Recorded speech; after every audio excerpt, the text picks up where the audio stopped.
عباسی ریاست عام طور پر دو عہدوں میں تقسیم ہوتی ہے۔ ان میں سے پہلا عباسی دور ہے جو اسلامی ریاست کی طاقت اور توسیع کی خصوصیت ہے، اور اسے ہمیشہ سنہری دور کے طور پر بیان کیا جاتا ہے۔ بعد میں کمزوری کے عوامل ریاست سے علیحدگی کے رجحانات کے ظہور کا باعث بنے۔ یہ وہی معاملہ ہے جو دوسرے عباسی عہد میں ہوا تھا، جو کمزوری کی خصوصیت تھا، اور عربوں، ترکوں اور فارسیوں نے خلیفہ تک اثر و رسوخ کے لیے خلافت کے اندر آپس میں لڑائیاں لڑیں۔ ایک طرف ترک رہنماؤں کے زیر کنٹرول فوجی قائدین کے ہاتھوں میں خلیفہ کٹ پتلی بن گیا، جبکہ فارسی نژاد مسلمانوں نے دوسری طرف متعدد ریاستیں قائم کی۔ ریاست کی بڑی توسیع اس سب عوامل میں سے ایک تھی جس کی وجہ سے اس کے مضافات کو کنٹرول کرنے میں ریاست کو ناکامی کا سامنا کرنا پڑا۔ یہی وجہ ہے کہ ان علیحدگی پسند تنازعات نے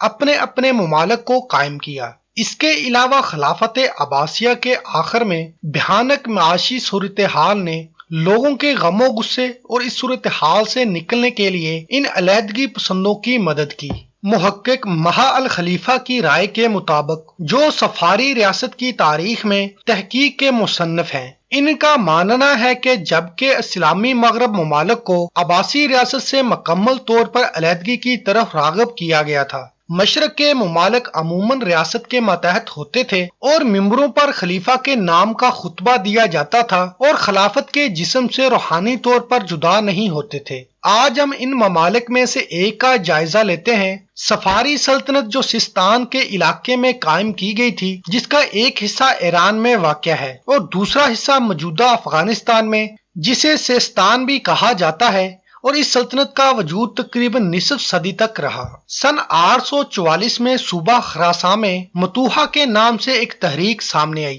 خطے کے حکمران ان کا مقابلہ کرنے میں ناکام ہونے کے بعد انہوں نے خوارجیوں سے لڑنے کے لیے رضاکارانہ خدمات انجام دیں، اور سال 862 میں محمد بن طاہر اپنے والد کے بعد اقتدار میں آنے کے ساتھ ہی خارجی خود خراساں پر حملہ کرنے میں کامیاب ہو گئے تھے۔ یعقوب لیث صفاری جو اس وقت کا متوقع قائد تھا، اس نے محمد بن طاہر سے خارجیوں سے لڑنے کی اجازت طلب کی تھی، لہٰذا محمد بن طاہر نے اسے اجازت دے دی۔ خارجیوں کو شکست دینے کے بعد یعقوب یہی نہیں رکا، اس نے محمد بن طاہر کے اور بہت سے شہر اپنے ماتحت کر لیے، اور ان شہروں میں وہ لوگ تھے جو طاہری ریاست سے تعلق رکھتے تھے اور محمد بن طاہر کو اپنا رہنما مانتے تھے۔ جب 867 میں یعقوب ہرات شہر میں داخل ہوا تو محمد بن طاہر نے اس کا مقابلہ کرنے کی کوشش کی، لیکن وہ شکست کھا گیا اور یعقوب نے اسے قیدی بنا لیا۔ لیکن عباسی خلیفہ نے ان کی رہائی کے لیے ان سے مداخلت کی۔ یعقوب جب سیستان پہنچا تو اسے رہا کر دیا گیا۔ سیستان پہنچنے پر اس نے اس پر قبضہ کر لیا اور اسے اپنے ماتحت کر لیا، اور اس نے ممبروں پر اپنے اور عباسی خلیفہ کے نام کا خطبہ جاری کیا اور خلیفہ سے ریاست کرمان کا اقتدار سنبھالنے کی درخواست بھیجی، اور خلیفہ معتز باللہ نے اس سے اتفاق کیا۔ لیکن خلیفہ نے فارس کے گورنر علی بن حسین کی طرف سے کرمان کا اقتدار سنبھالنے کی درخواست پر بھی اتفاق کیا۔ اس طرح صوبہ سیستان کے دو سرپرست بن گئے۔ المعتز باللہ چاہتا تھا کہ یہ تدبیر ان دو قوتوں میں سے ایک کو ختم کر دے گی تاکہ دوسری اپنی فوج کے ساتھ تنہا رہ جائے، کیونکہ خلیفہ یعقوب لیث صفاری کو خلافت کے مشرقی صوبے پر قبضہ کرنے کی وجہ سے اپنی ریاست کے لیے مستقبل طور پر خطرہ سمجھتا تھا، اور دوسری طرف گورنر علی بن حسین فارس کا ٹیکس وصول کرنے میں سست روی کا مظاہرہ کر رہا تھا، جس سے المعتز باللہ نے ریاست کے لیے بھی خطرہ سمجھا تھا۔ اس ہنگامہ خیز صورتحال کی بنیاد پر علی بن حسین کا کمانڈر یعقوب کے پہنچنے سے پہلے ہی سیستان پہنچا، جس نے یعقوب کے شہر کا محاصرہ کر لیا۔ جب محاصرے کو 2 ماہ مکمل ہوئے اور یعقوب کو شہر میں داخل ہونے کا کوئی راستہ نہ مل سکا تو اس نے دھوکہ دہی پر انحصار کیا، لہٰذا یعقوب نے شہر کی دستبرداری کا بہانہ کیا، جس کی وجہ سے محصورین نے یعقوب کی فوج کی روانگی کا جشن منایا۔ تب اچانک یعقوب واپس پلٹا اور علی بن حسین کے کمانڈر کی فوج پر حملہ کر دیا اور کمانڈر پکڑا گیا اور اس کے سپاہی مارے گئے، اور یوں یعقوب نے 868 میں سیستان پر دوبارہ قبضہ کر لیا۔ یعقوب نے کرمان کی حکمرانی سنبھالنے کے بعد اس نے خلیفہ کو ایک خط کے ساتھ ایک تحفہ بھیجا جس میں علی بن حسین کو ہٹانے اور پورے فارس کا کنٹرول اسے دینے کی درخواست کی گئی تھی،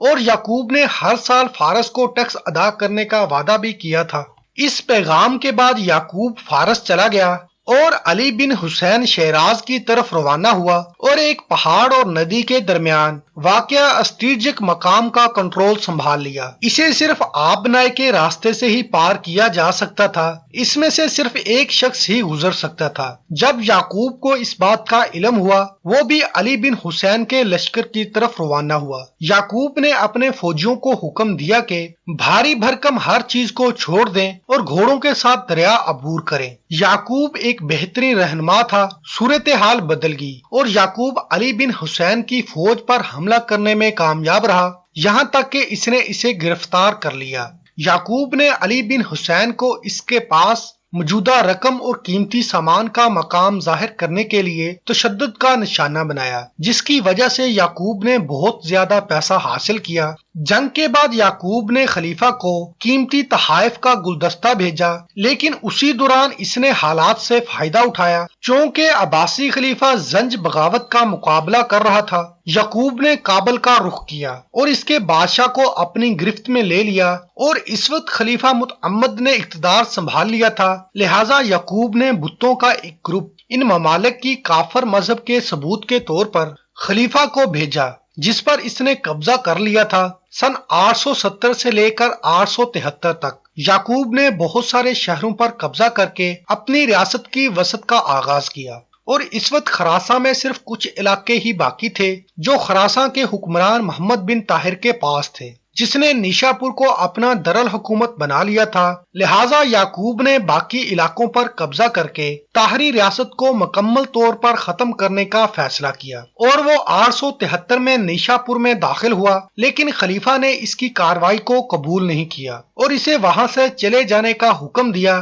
لیکن یعقوب نے خلیفہ کی پکار پر کوئی جواب نہیں دیا اور خراساں کو اپنے ساتھ جوڑ لیا۔ وہ خلیفہ کی مخالفت میں اپنے ملک کو وسعت دیتا رہا۔ اپنے ملک کی حکمرانی میں یعقوب کے لیے صورتحال طے ہونے کے بعد اس نے اعلان کیا کہ وہ خود عراق پر حملہ کرے گا، جو خلافت عباسیہ کا دارالحکومت تھا۔ اس نے اپنی روانگی کا جواز پیش کیا۔ اس نے خلیفہ متعمد اور اس کے ترک رہنماؤں کی مذمت کی کہ مذہب سے غفلت اور ذان انقلاب کا مقابلہ کرنے میں ان کی کوتاہی نے بدترین صورتحال پیدا کر دی ہے، اور یہ لڑائی اس کے اور خلیفہ کی افواج کے مابین بغداد سے 80 کلومیٹر دور دیر الاکول میں ہوئی تھی۔ یعقوب نے جنگ کے آغاز میں ابتدائی فتح حاصل کی، لیکن روحانی خلیفہ کے اختیار نے اپنا کام کیا۔ جیسے ہی یعقوب کے سپاہیوں نے خلیفہ متعمد کو یعقوب کے خلاف صفوں کے درمیان لڑتے ہوئے دیکھا تو یعقوب کے سپاہی خلیفہ کے خلاف لڑتے ہوئے خلیفہ کے ساتھ مل گئے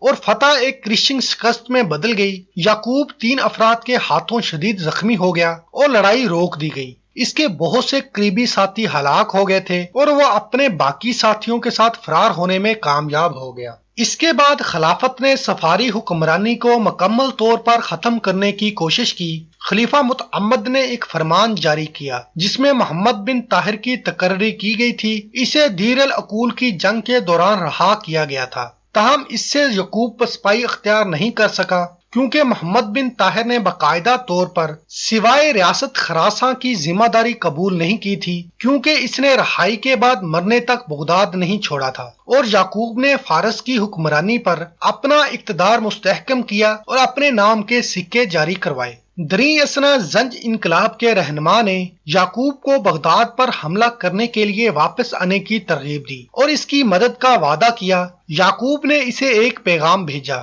ایک کافروں میں اس کی عبادت نہیں کرتا جس کی تم پوجا کرتے ہو، لیکن وہ خلیفہ کی فوج سے دوبارہ جنگ کرنے کے لیے اپنی فوج کو تیار کرتا رہا۔ اس وقت خلیفہ متعمد یعقوب سے لڑنے کے لیے تیار نہیں تھا، جبکہ وہ زنج بغاوت کو ختم کرنے میں مشغول تھا، اور جب خلیفہ کو یعقوب کے اس ارادے کے بارے میں معلوم ہوا تو اس نے اسے قاصد بھیجا جس نے اسے یہ اطلاع دی کہ خلیفہ اس لڑائی کو روکنے کے لیے ایک فارسی دے گا اور یعقوب جو اس وقت بہت بیمار تھا، اور اس پیغام کو سنتے ہی یعقوب نے قاصد سے کہا، خلیفہ سے کہو میں بیمار ہوں، اور اگر میں مر گیا تو مجھے تجھ سے اور تجھے مجھ سے آرام ہوگا، اور اگر میں صحت یاب ہو گیا تو میرے اور تمہارے مابین اس تلوار کے سوا کچھ نہیں ہوگا، جب تک کہ میں اپنا انتقام نہ لے لوں یا تم مجھے توڑ دو۔ اور جلد ہی اس کے بعد یعقوب 879 میں نیشا پور میں فوت ہو گیا، اور اس نے حکم دیا کہ اس کی قبر پر لکھا جائے یہ فقیر یعقوب کی قبر ہے۔